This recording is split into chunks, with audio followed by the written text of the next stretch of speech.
La poste est à qui? Elle est à nous. Et la poste est à qui? À nous, à nous, à nous. Voilà les négociations à la poste. Voilà, c'est ça les négociations.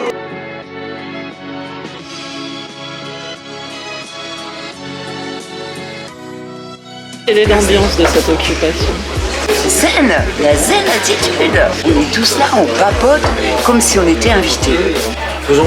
Soyons le plus discret possible, qui se rendent compte qu'on est là le plus tard possible.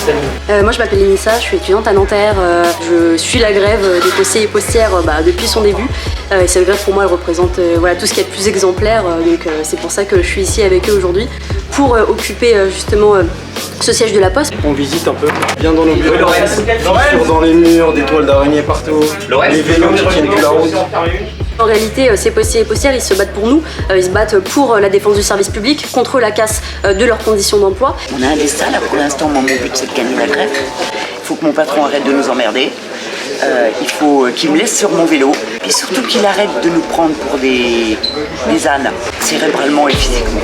On peut la soulever celle-là. On a un PDG qui ne veut pas parler aux grévistes, qui ne veut pas négocier, et en réalité il se heurte à une barrière complètement, les grévistes, sachant que ça fait 15 mois qu'ils sont affamés par la Poste. Ils ont des payes à 0 €. Donc nous on en vient, oui, à venir occuper, à rentrer dans les lieux de pouvoir pour leur dire voilà, maintenant on est là, ça suffit, il va falloir discuter.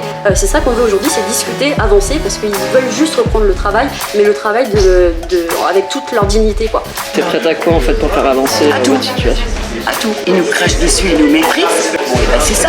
S'ils veulent la guerre quelque part, c'est eux qui la provoquent, la guerre.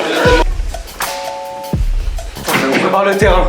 Pour l'instant, en fait, on connaît comment fonctionne la Poste, c'est-à-dire que nous, on demande à négocier, ils envoient la police. Donc on se donne les moyens de ne pas se faire déloger par la police. C'est de façon préventive. Notre volonté à nous, c'est de négocier. Retirez les classeurs qu'il y a là-haut. Ok.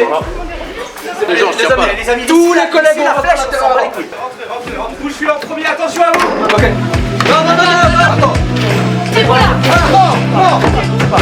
Allez, vous sortez. C'est pas.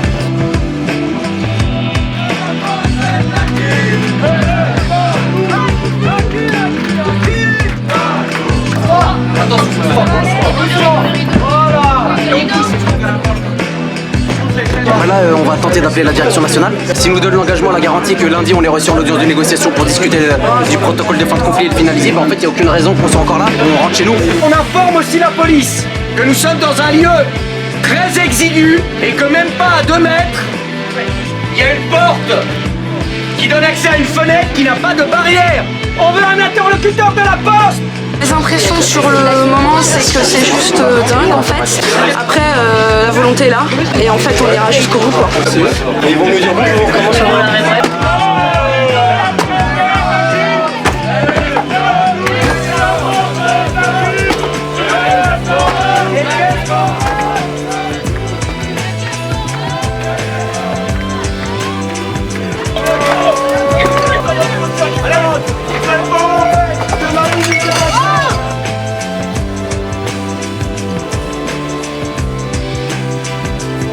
Eh bien il est 4 h du matin, donc la Poste, une nouvelle fois, au lieu de négocier, a utilisé les béliers, la police, la BAC, qui a menacé en fait de nous interpeller tous. On est prêt à faire des compromis, on est prêt à discuter, et c'est ce qu'on demandait. On demandait qu'il y ait des négociations et qu'on se voit lundi à 14 h.